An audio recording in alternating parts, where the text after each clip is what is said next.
Hello and welcome to episode 79 of Webflow. I'm your host, Jack, your failure connoisseur, and today my guest is John D Saunders. Now, you've probably heard this intro before. What is good, y'all? John D Saunders here. You know the vibes. I don't think I really. That's amazing. I don't think I really nailed that. I don't know. Okay, I'm just going to try and wipe that from my memory that I tried to impersonate you in front of you. He's a web designer and founder of 54 Digital and an automation expert with a decade of experience building brands online. Over 10 years of experience with his agency, he's worked with 250 plus startups, so he's pretty prolific. But what's possibly the most impressive thing about John, in my opinion, is his content creation. He's done over 150 videos on YouTube, amassing more than 500,000 views. That's just on the one channel. He's got Instagram and other things too. So he's got a hell of a lot of eyeballs on him and his agency. And that's where I actually first came across him. He's got a course called Agency Growth Accelerator. He's got downloadables on his website, so go check out the 54 Digital website. And this is all while being a dad too.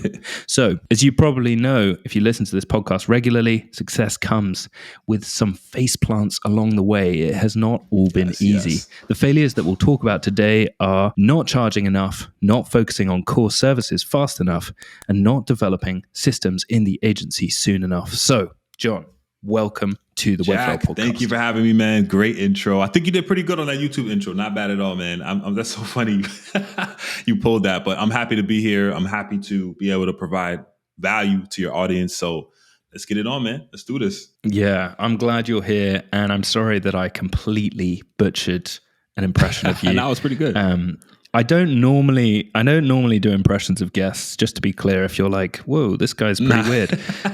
But I just love that intro. I love the intros of the videos. Because I think it's kind of like your thing. Like, you know, Peter McKinnon, this photographer, he always goes, what's up, y'all? And then you've got your own one. And I think it's just like a cool little branded intro. Like I just remember it. And I then I'm like, that, man. You know, what's John made recently? You know, it's a cool way of doing it. Yeah. Question for you about failure. We've got a ton of different things to talk about today. I feel like I could talk to you for hours, but we only have an hour. So let's get in. What is your relationship with failure? I failed dozens and dozens of times, man. I always tell other folks, freelancers, agency owners, that you could learn a lot from others in this space and it could save you 6 months, a year, 2 years ahead of time. It's just, I failed so many times, man. But you always fail upward, right? And with every failure, every mistake that you make, you learn from it, hopefully, and you do better in the interim. So my main thing is I feel like they're not really a loss. It's more of a lesson. So anything that happens in a situation where it's negative or you learn from it, there's ways to learn from that and take that away to do the next thing that you're working on. So I'm all about it, man. And as you grow in the space, you kind of learn that failure comes along with it, right? And it's a part of the process. As long as you don't stop, you keep moving, you keep pivoting, you'll be good. Awesome. And I think there's something to be said, like the approach that you take to failure often dictates the bigger you swing, the bigger you potentially hit, right? And you have hit big. Tell me a little bit about your content creation, because I think that's such an interesting part of how you have built the agency, how you've got it well known, and how you've also built your personal brand. I started really just creating content and being transparent online, I would say maybe 9 or 10 years ago. Now, even to this day, I'm not like a huge social media influencer or anything like that. But within the dynamics of our space and what I can do and provide to an audience, I feel like I've made my dent, right? And so this all started with an idea of whatever I can learn and provide value to my community, I'm going to go ahead and do it. When I started working with another partner agency, let's rewind like 10 years ago. I was working at an agency. I was the digital marketing director there. And there was a team of people, and I was creating my own content as well. And one guy on the team was like, well, why are you sharing all this content? Why are you sharing all of the secret sauce? People are just going to take this and run with it, and then you're going to be left holding the bag. And I always thought of it in a way that I'm creating value for the community. So now people are learning things faster, right? I'm becoming they almost become brand advocates of me because they know that I'm skilled at this. They know that I'm a person that can provide value in that way. So when they think about doing web design or SEO or anything that they're looking to provide, they're going to think of me first, right? Because I'm consistently providing content. So they become brand ambassadors that are screaming your name from the rooftops to everyone that they can. The second part is, it's sad to say, but most people aren't going to take your advice. They might watch your video, they might look at your content, they might take some snippets and take that and run with it, which is great. I love to see people do that. And I have dozens of stories of people that are like, hey, I watched this, or I took your proposal and I went and did this and I went and closed this big deal, which is amazing. But in most cases, a lot of people are not going to take that and go, okay, I know exactly what I need to do. I'm going to go ahead and run with it. They'll just say, okay, I know this guy knows what he's doing. When I'm ready, I can hire him. So creating value has a few different tiers of how it can help folks. One, they can take those skills, be able to grow themselves and skip the failures that I've had. And then the second piece is now they're becoming brand advocates of my brand, of myself. And now they're telling other people that, hey, if you're looking to do this, you need to work with John and his team. It's such an interesting outlook, though, because I think a lot of people are like, why would I bother trying to teach other people how to do what I do? I'm trying to sell what I do. I need to speak to clients. I don't want to help other people in, the Webflow space because they're competition. And I think there's this idea that, you said the phrase, giving away the secret sauce. I always think of someone like Gordon Ramsay. He's constantly teaching other people how to do what he does. He's literally giving away sauce recipes daily. And look how I took his famous masterclass, he is. man. I mean, I learned how to cook steak, watching his videos. Okay, right. We know he's a good chef. Now you're a good chef too, right? So, he's helping his community by teaching what he can do. But also, it's really helped him grow this empire that he has built. And I'm not saying that we all necessarily need to share content to grow an empire. You could just be, sharing what you're learning as you're learning it. But I think there's this really underestimated power of the kind of law of reciprocation, right? Helping other people in turn helps you down the line. And it might not be an immediate thing. There might be someone who's watched your video, 2 years ago and is like, oh, I remember watching an SOP video that John made. Maybe I'll just contact him because now our company needs SOPs and I know the man on the job. I know the man that can do this for us. And that's the power of content and also the power of putting it on YouTube specifically because it's the second largest search engine. It lives there forever.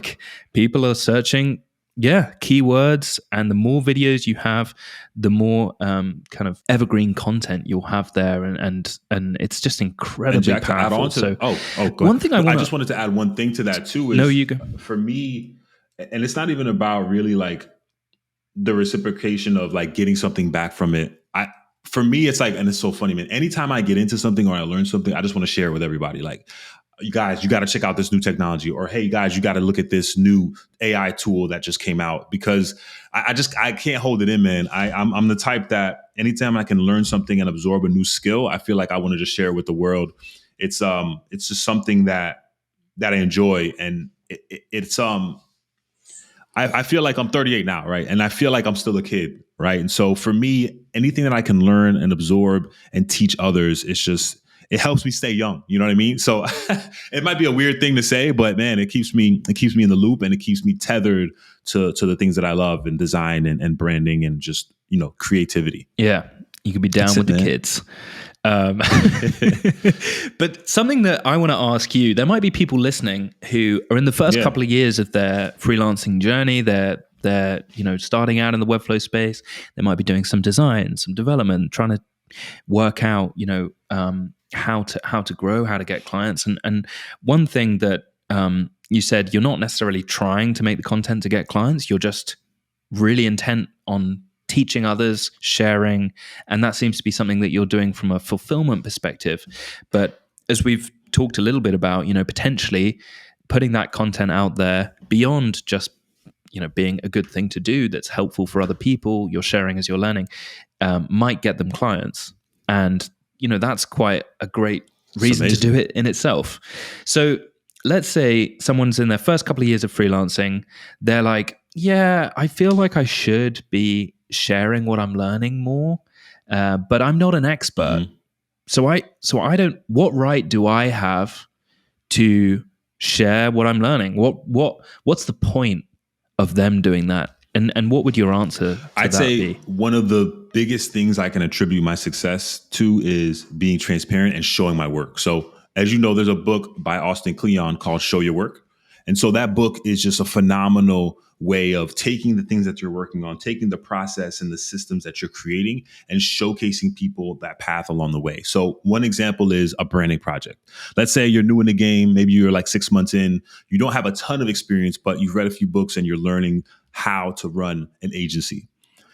I would start like from bare bones minimum. Hey, these are some logos that I sketched out. What do you guys think? This is my idea on the monogram for the logo. Or, hey, this is what I sketched out for potential ideas and concepts. Now, if you're working with a client that maybe has you sign an NDA or something like that, you can do this for like your internal agency or the company that you're running.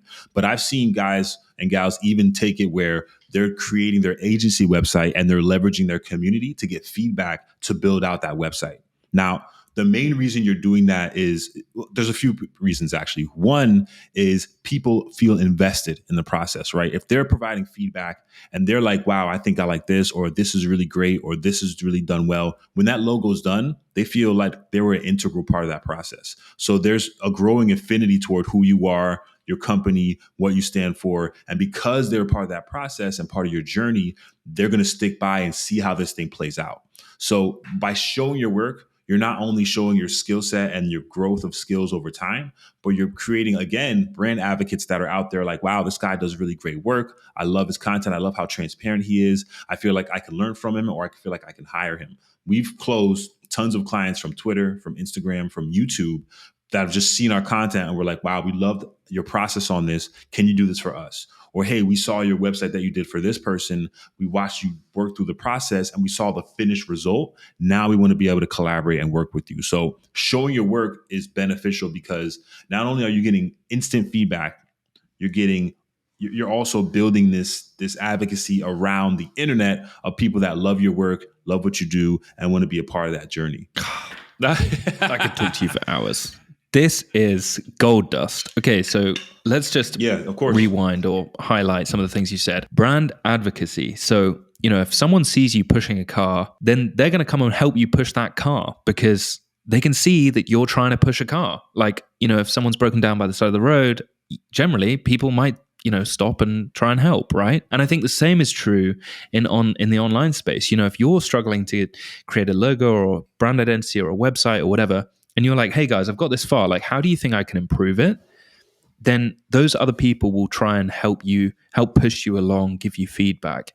And then they're going to be kind of invested in your success, which is such an interesting part of this. They feel like, well, I'm trying to help this person and I really want them to succeed and I'm going to give them feedback. And then they become brand advocates to a certain extent. They want you to succeed. They might retweet your content. They engage with their content. They might tell their friends about your content. And then things start to happen and you can see how powerful this is. So John, what you're saying is you don't have to be an expert to share at all. You can share what you're learning. You can share the process of what you're doing. You can share a lot more than just the final result is what you're basically saying. And you don't need to be an expert. Exactly. 100%. I love that. Hey, and I think I've got this theory, right? No one's an expert. We're all learning, my little theory, which I've been finding. Yeah, we are constantly learning. I go to therapy, and I found out the other day my therapist has a therapist. My business coach has a business coach. Like, everyone is trying to level up from wherever they are. Now, there's obviously people that have a lot more, wisdom through just living longer and doing things a lot more than other people. Obviously, through experience comes wisdom. But, everyone's trying to grow and develop and improve. And there's always an expert or someone that's got more knowledge than you. So this whole idea of I need to be an expert before I share, I need to get some kind of certification that means that I'm allowed to publish my opinion online, I think it's bullshit. I think just get to sharing what you're learning as you're learning it. You're going to grow. You're going to learn things off what other people comment. You're going to create brand advocacy. It's just I'm super passionate about this because I feel like I wish I did this earlier. Okay, I want to ask you something about a slightly different topic.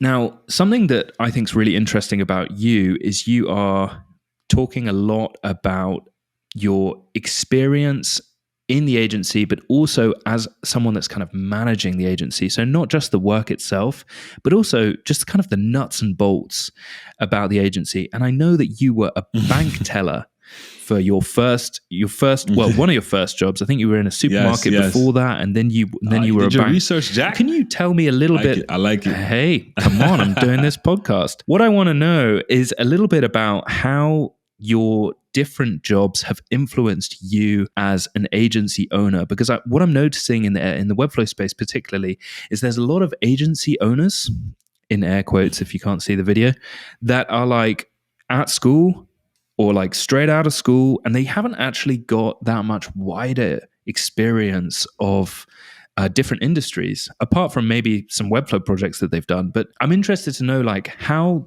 your wisdom from other jobs has influenced you as someone that is running an agency. Got it. So Jack, it started, man, I mean, for most of my life, I'd been a creative and an introvert. So I always loved to draw, write, create stories. It was something that I've always loved to do. And so my first job, I worked at Publix, which is a supermarket here I'm in Florida, and I started there at 14. Back then you could start working at 14. So I started working there at 14. That really just taught me talking to people, listening. I had read like Dale Carnegie's How to Win Friends and Influence People when I was around like 16 or 17. And I just learned to really communicate. Even now, man, I still practice and try to slow down my cadence and really just try to resonate with folks. But that's when I really had the chance to talk to people, because you would take their carts out. You know, you had like the people that you talk to them and you get to know them. They come in. So I was there for like 5 years. And then I got a job at Hollywood Video, which is defunct now. This is actually, a lot of younger folks might not know, but there were like these places like Blockbuster. It was like Blockbuster's competitor. I worked there for a few years and I loved it because I was able to watch all these movies and learn just how to tell stories and just learn the fundamentals of storytelling. But a lot of it changed when I was around 19 or 20 because I wanted to be a copywriter. I'd read David Ogilvy's Ogilvy on Advertising and like saw like some of his Volkswagen ads and the things that he was creating. And being a creative, I felt like this was a career that I could do because I could make some money, but I'm also being able to leverage like my creative skills and grow from there. And so I got the job as a bank teller because that was close by. I didn't have a car, so I could walk there. And then I ended up actually becoming a personal banker at that bank. So I had taken my customer service skills, the things that I had learned, financial literacy, and I was tying and tethering all that together to create this opportunity for this career. And so while I was there, I wanted to get into the marketing department. So I actually created like my own mock-up ads. I would like cut them out and I would have like a Gatorade ad with like a quote. And I went to the marketing office, like the main facility. I tried to get in as hard as possible, but they would not hire me in the marketing department. In the interim, I'm also doing internships at like a movie distribution company. And then I did another internship at an advertising agency. So I'm trying to break into the roles, man. And I applied like probably 50 places. I couldn't get a job until one agency said, you know what, we're going to hire you. And so I ended up getting hired. I was writing HTML, doing CSS, so mostly like web design and then social media management. That was pretty much my career there. And then I ended up spending 4 years there, moving up to digital marketing director. And we were working with clients like Land Rover, Range Rover, Honda, mostly on like the dealership side, not like the huge manufacturer side. But I was just so tired of like the $99 down, get your new Toyota Corolla. I wanted to branch out and work with like different types of companies. And so I actually left that company, took a part-time job at an exotic car rental company. And that's when I started to really go heavy with 5-4 Digital in my downtime. So I'd say the wisdom that I took from these jobs first is customer service and just being able to talk and communicate effectively with folks, being able to leverage financial literacy, right? So being smart with my income. I was not making much back then, but I was trying to leverage what I had to build longevity. And so then I would probably say the biggest thing that I learned was just patience and just being and understanding that, hey, this is going to be a slow burn. Like, let's grow this thing slowly. That's why I'm so glad to say that we've been in business 10 years. We've been successful. We've done multi-millions of dollars in the agency. And so to be able to have that opportunity and be able to do this for that amount of time has just been an amazing opportunity. And I feel like everything that I've done, all these jobs, all these odd jobs, all these careers have led to this point of us being and seeing this success as an agency. Beautiful answer. I know that was long-winded. Yeah, that's amazing. I feel like, I like, you've done a lot. And it's worth highlighting that, because there might be people in the Webflow space that look up to 54 Digital and be like, man, how are they doing what they're doing? Like, I'm going to try and make a website like them, because then I'm going to get the types of clients like Justin Welsh and other people that they've worked with. And let's be clear, you've done your due diligence over 10 years. You've built something over time. And I think it's so important to highlight the amount of different jobs you've had, the types of interactions you've had with, maybe corporate folks at Land Rover and whatever else.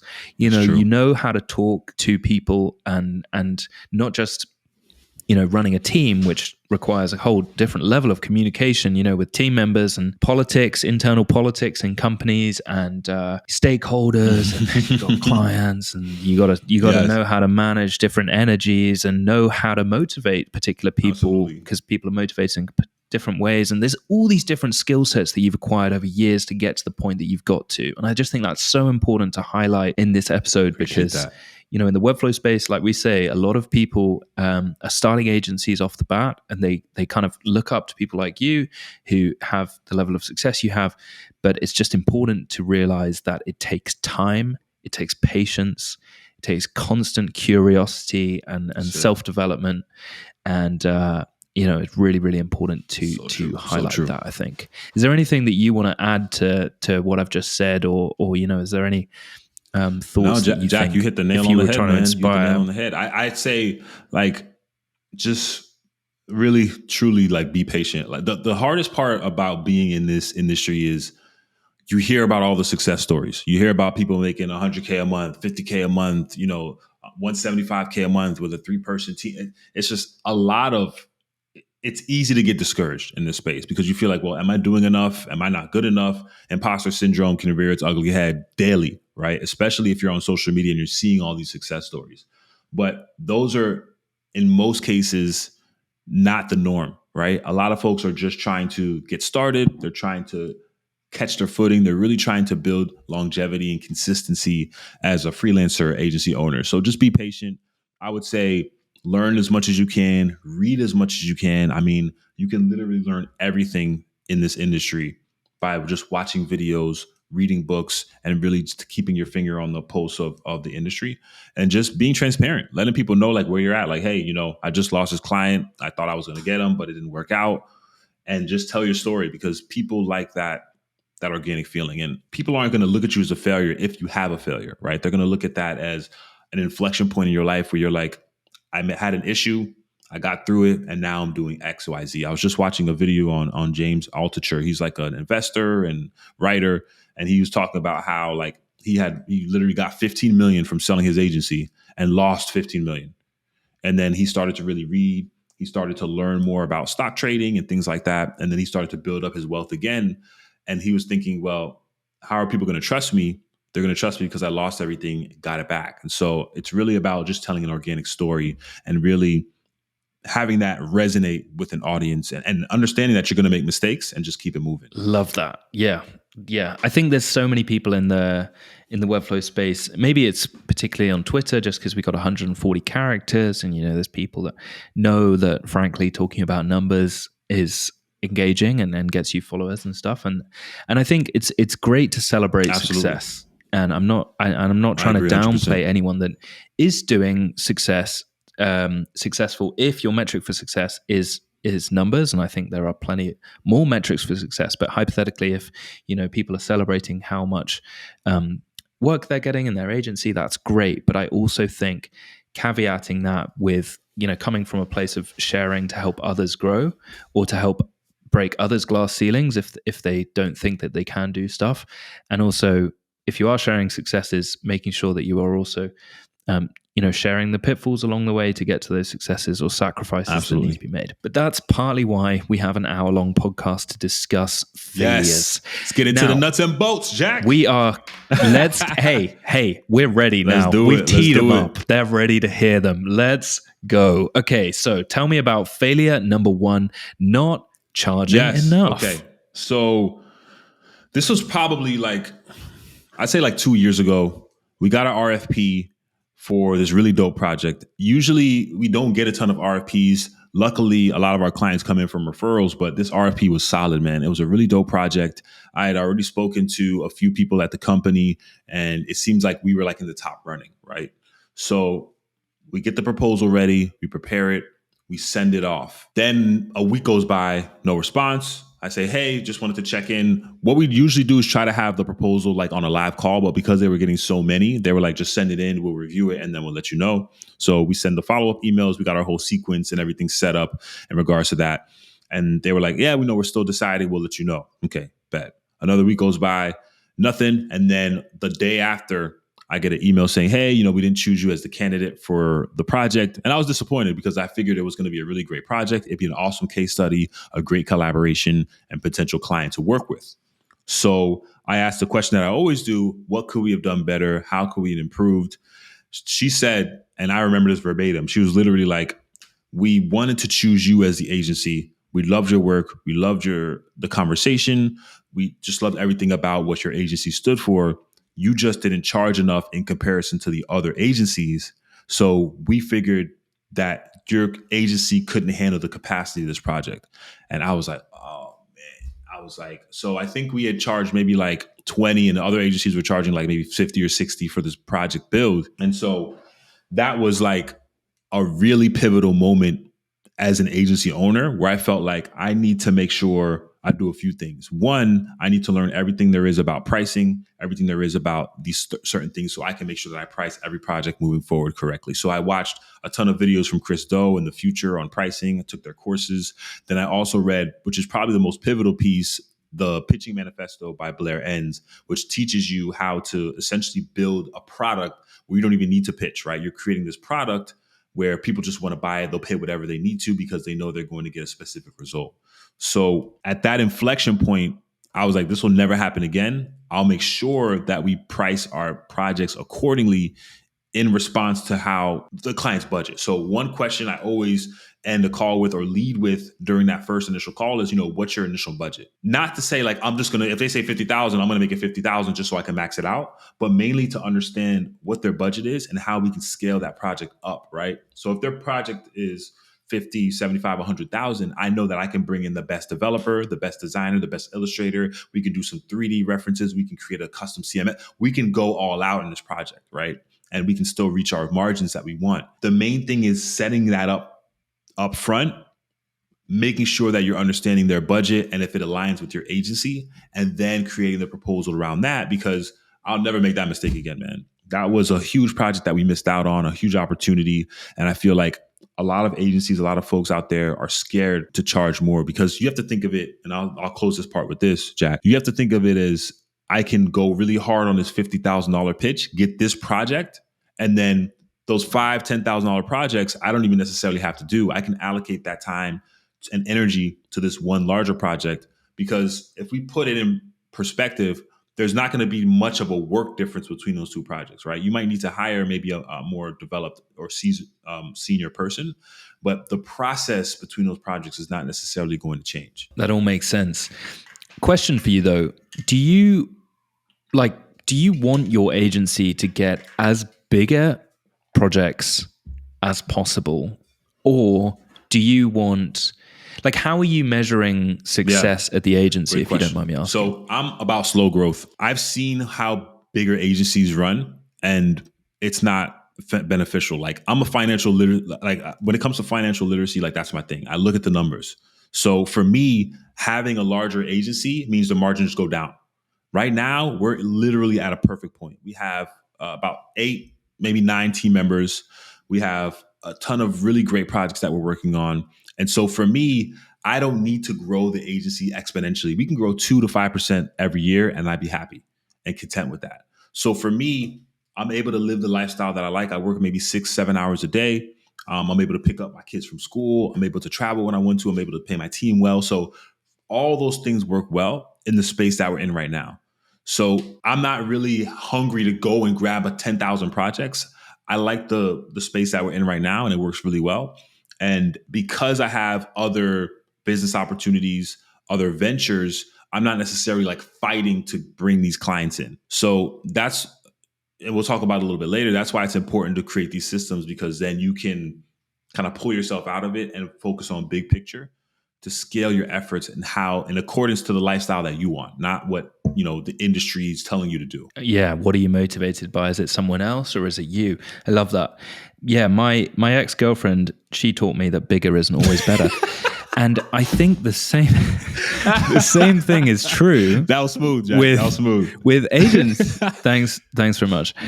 That's what I'm trying to say, though, is that I think there's this kind of obsessive, bigger. I want to get better clients, i.e., better is a synonym for bigger.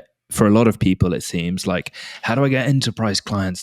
And I had a really interesting call with an agency owner the other day who said, we want to get 10 to 20K clients. That's the max. Now, this guy has had a big agency and, they've gone in for 50K projects, 100K, like kind of eye-watering numbers to probably most people listening to this podcast, and including myself. Like a 5K project is amazing, let alone something that big. But then it's not just that number equals profit or whatever. That number equals a ton of red tape, massive team, massive skill set required in order to pull off a project that big. Potentially, a massive disaster if you put all your resources towards this one project that doesn't go well. And this agency owner has now basically hugely scaled back his team, very similar numbers to you, 8 or 9 people in the team, and basically focuses on projects that are 10 to 20K. And that's his max, which might not sound sustainable, but he says that he can do the processes so much quicker and easier because the team knows what to do. They can do those projects within max 8 weeks, but normally 4 to 8 weeks to get that type of project done, which means that they can do a transformative branding and UI UX like project, which massive results, which then drives people from that person's network back to their agency, etc. And it's quite interesting though, because it sounds like you were pitching for way bigger projects. You'd kind of gone to, okay, we're going to grow this agency, this is the next level for us. And it sounds like you've come to a realization that actually the thing that you value more than huge numbers and big growth and all the impressive things that people say that they have on Twitter is actually success for you is picking your kids up from school.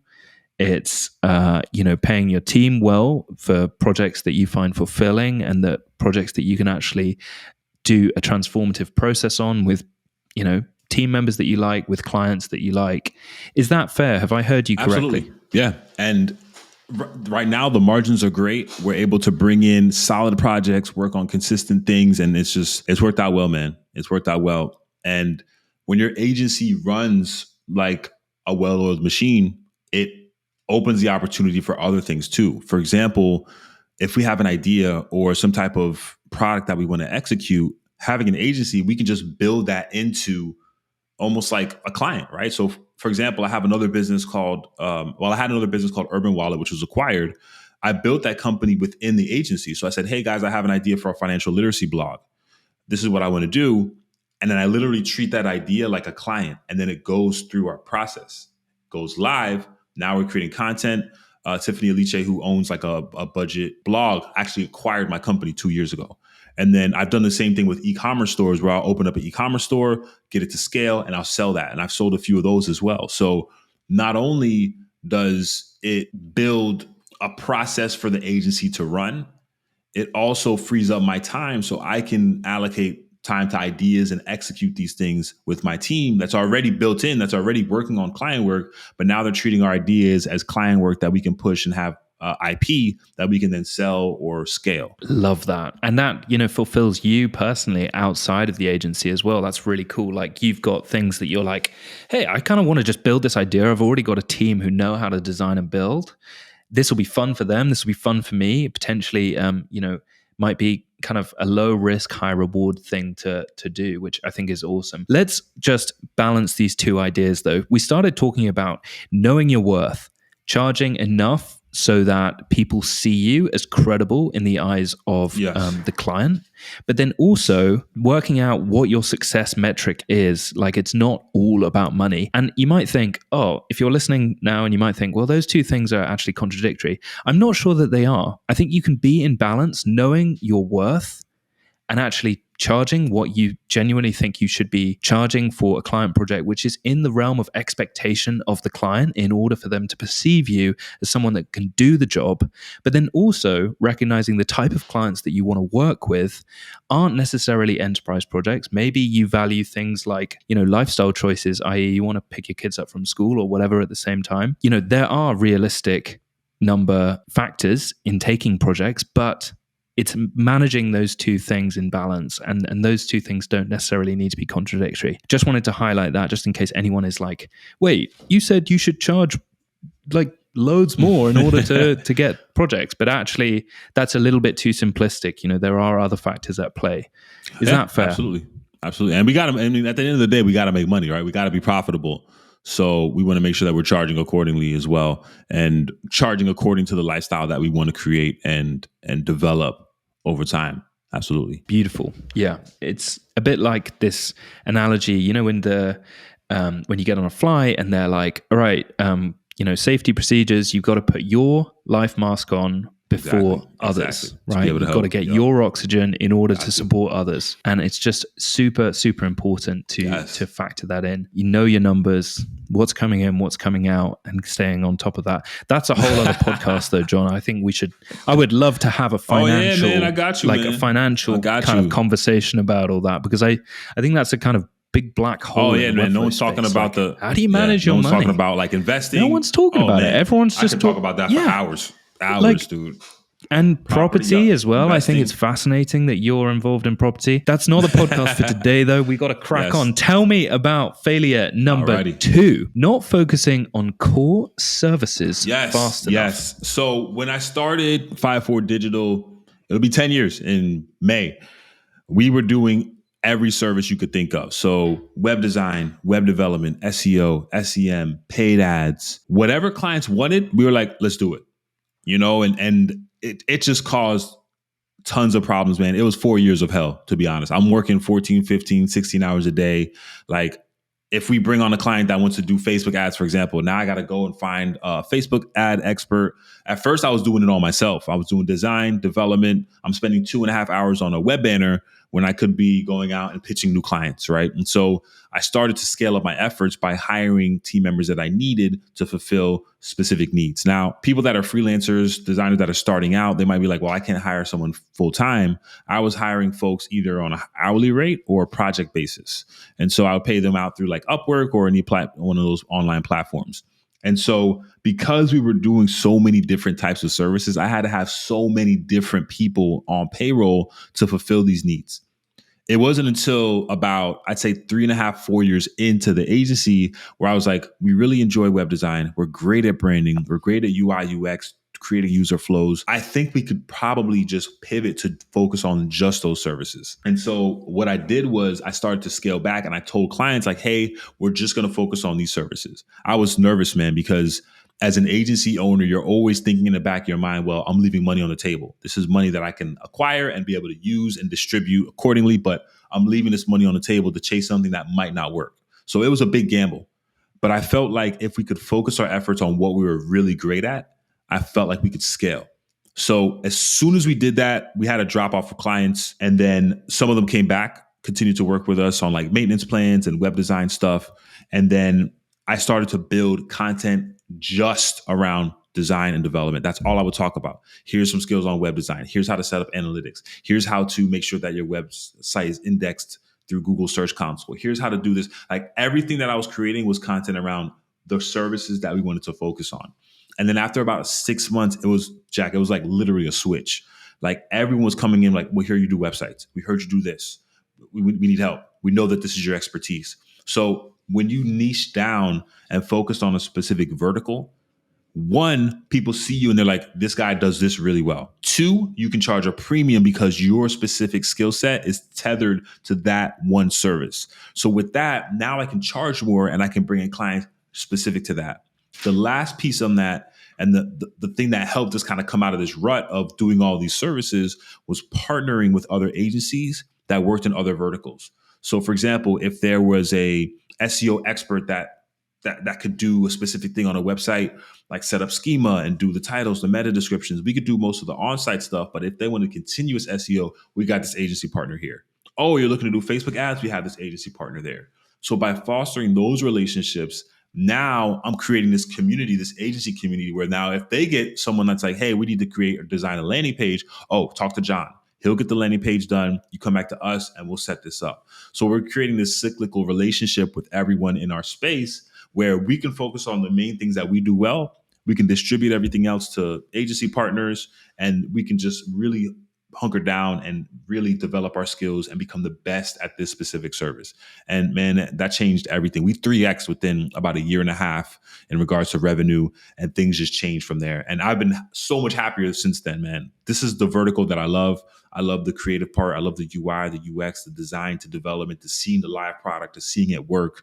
And the great thing about us doing all those services, we actually tie that into what we do now. So we still do all the on-site SEO before a launch. We do all the quality assurance, all those skills and things we kind of taken and added to our web design and development services that give us a unique selling proposition in comparison to another agency. So it sucked for those 4 years, but it was beneficial because it helped us create a more powerful, more rooted agency in that success.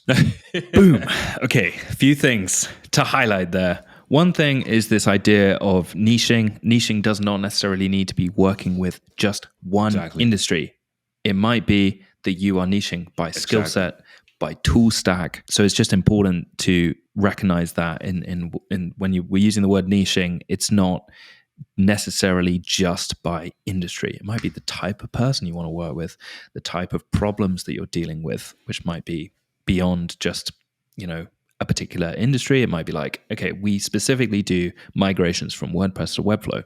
That in itself is like, to be honest, I actually think a massively open niche that no one seems to be like, stop it, John, you're too nice. So that's something that I want to focus on. The other thing that I want to talk about is the thing that you just said there about when you have loads and loads of doors open, you have loads and loads of services, you might think, well, I've got more doors for clients to come through, right? Like, come in for Facebook ads, come in for design, come in for illustration. We can do it all. Just come in like a big party.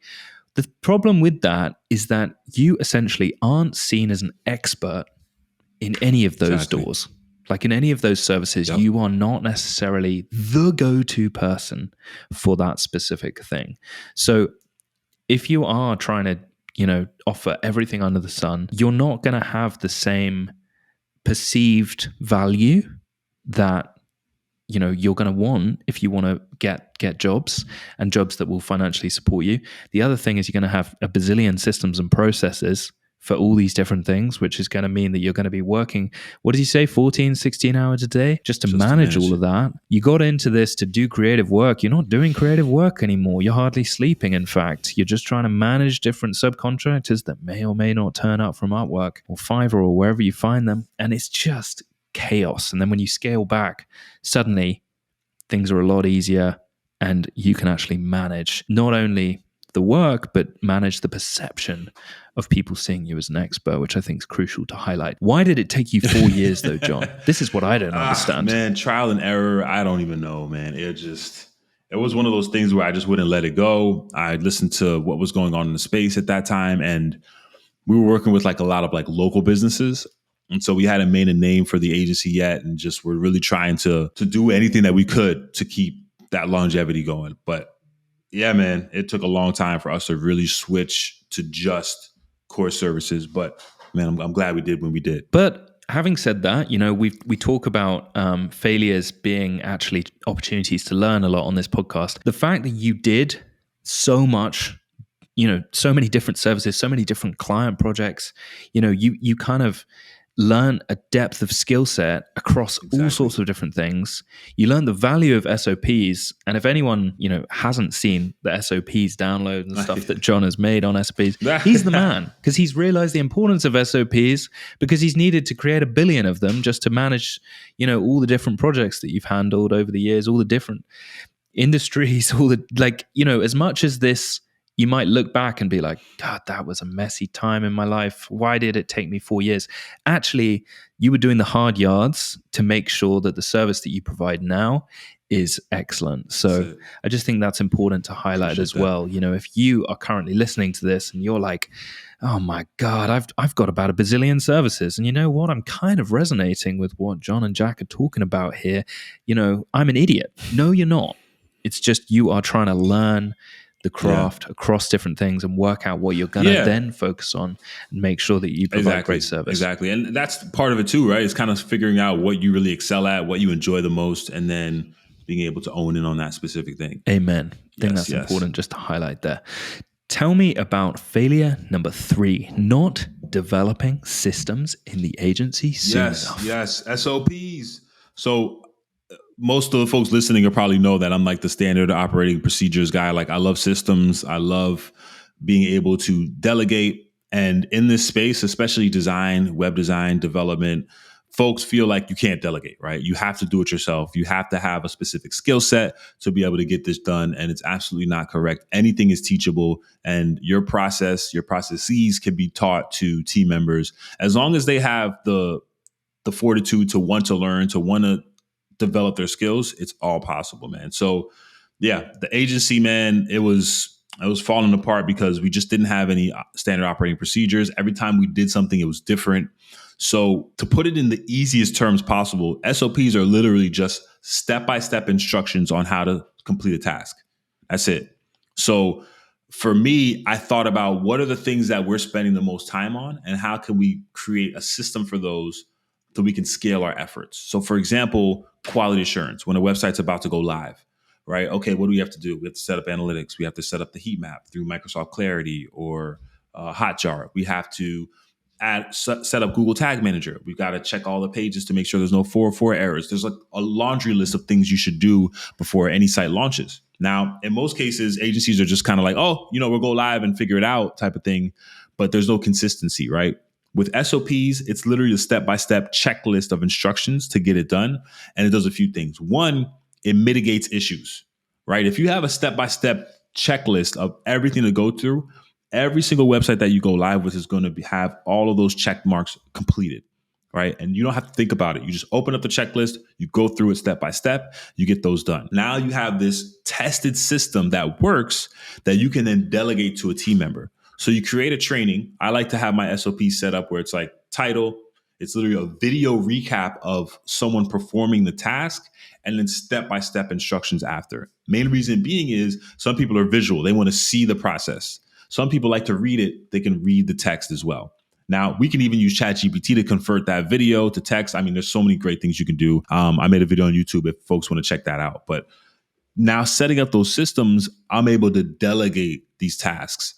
And this can happen a few ways. You can hire someone for an hourly rate. You can hire someone part-time. You can hire someone full-time, delegate those tasks to them. And once you see things getting done out of your hands and they're getting done well, it's a game changer, man. It changes your whole perspective on running an agency, especially if they're communicating effectively, especially if you see it getting done correctly. It's so freeing, man. And it's the last piece I'll say about that is, even if you're a freelancer and you're just starting out and you're like, well, why do I have to document this? I don't have any employees. A few ways. One, it's going to help you create a definitive process that you follow each and every time. If you're doing web design, you might be doing different verticals, different companies, but the process stays the same. It's not going to change. It's going to help you just make sure that you're doing your due diligence. Also, and this is the piece I tell folks about, man, because the money is in the details. If you're creating these systems, you don't think another agency would benefit from that checklist, that proposal, that process that you have for XYZ? You can now package that and say, hey, I'll give this to you for $50. Now you can save 6 months of your life, read this document, and be able to do this for your agency. So it's a win-win. You're creating these systems to be able to run your agency efficiently.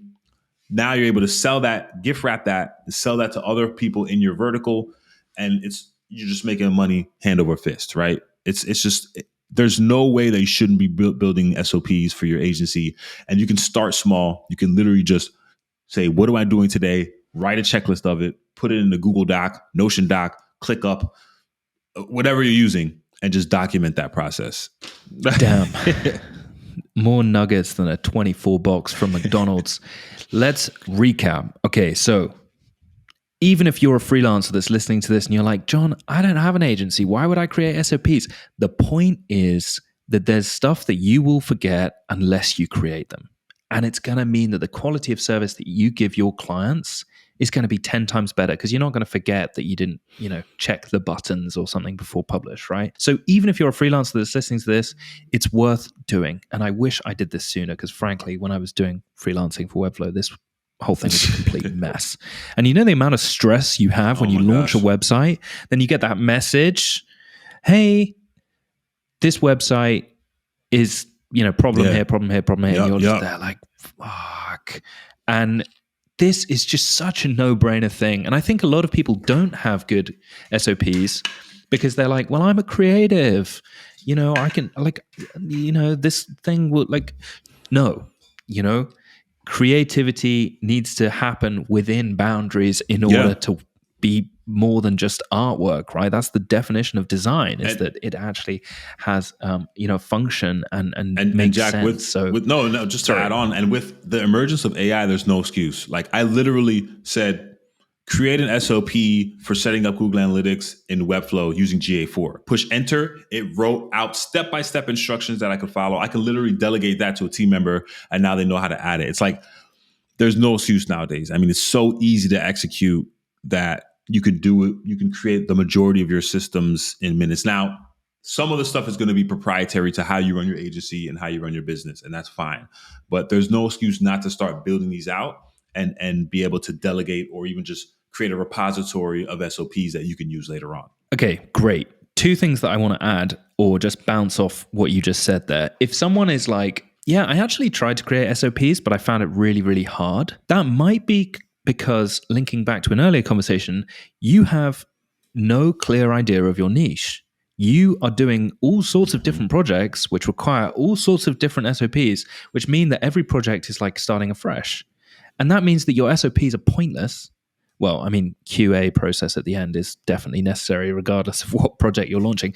But I do think a lot of the time people are like, well, yeah, we do need SOPs, but we're kind of shooting from the hip a bit. We're just accepting projects and we're just doing them. Well, maybe that's the core of the problem. Rather than not being able to do SOPs, maybe you're trying to do SOPs for too many different things. And as a result, the SOPs aren't as valuable as they should be. So that's one thing to say. The second thing that I think is really important to add is that doing the SOPs for yourself means that if you did scale a team, if you did need a subcontractor, you've got systems and processes in place.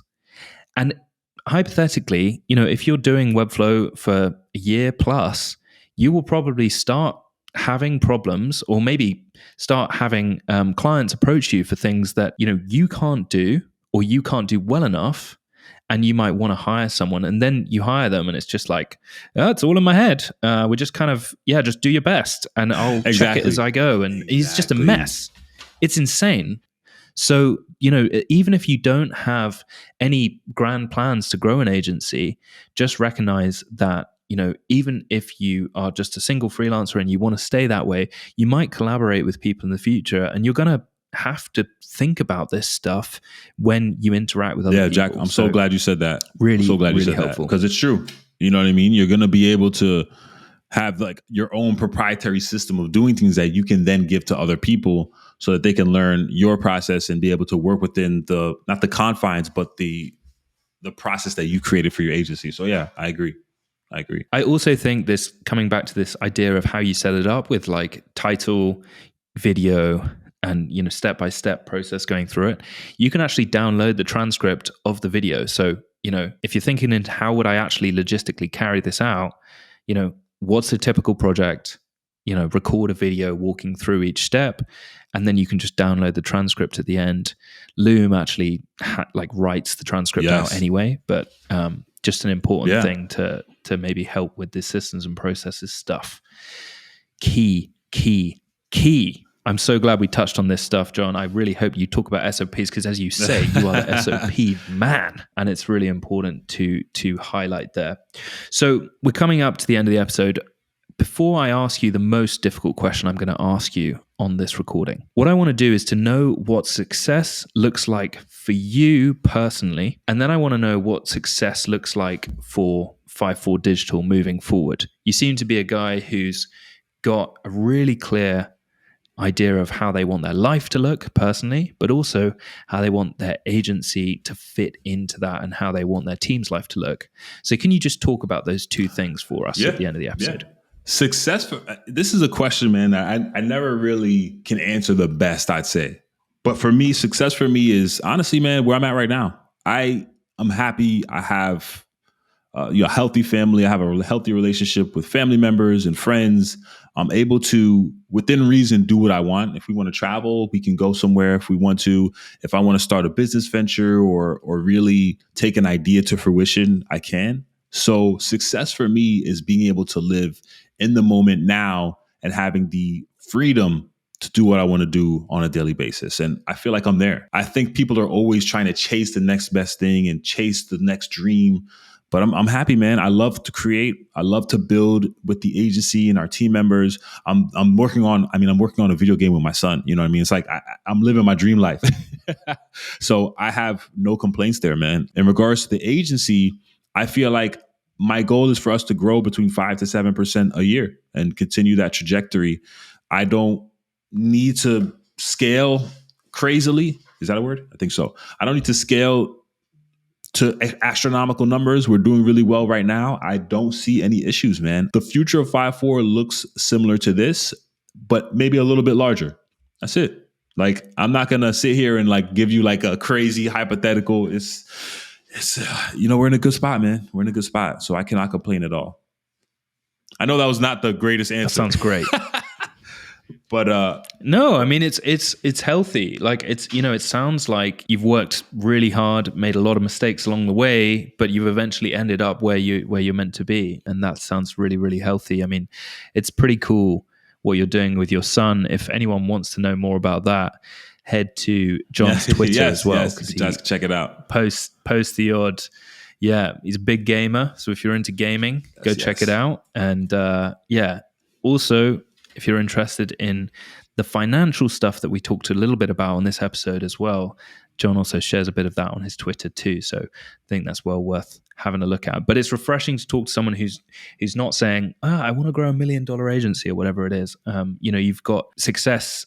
When we just talk about money, I think is a little bit misleading. I know plenty of agency owners that are earning a lot of money, but are not sleeping, seeing their family and stuff. And I'm just like, you have such a miserable life. You can do Why both. don't say this to their face? But I work 6 hours a day, but we do, as an agency, we do really well. And it's really about that balance. You know what I mean? It's finding that what your ultimate goal is and working towards that. That's it. And that goal doesn't have to be something crazy ambitious. You know what I mean? It could be within the confines of what you're looking to create in your life. Yeah, definitely. I think working out what drives you, what motivates you, and what season of life you're in as well. Like maybe, you want to get to a stage where John's at, but he's put in the hours, he's put in the time to get there. And I think, that's also important to recognize. It's not to say, well, just kick it back and, do whatever you want to do. If you have really ambitious goals, then that will take sacrifices. So it's just keeping those things in the balance. Okay, John, are you ready for your final question? Man. Give it to me. What is your next failure going to be? Oh man. What's my next failure going to be?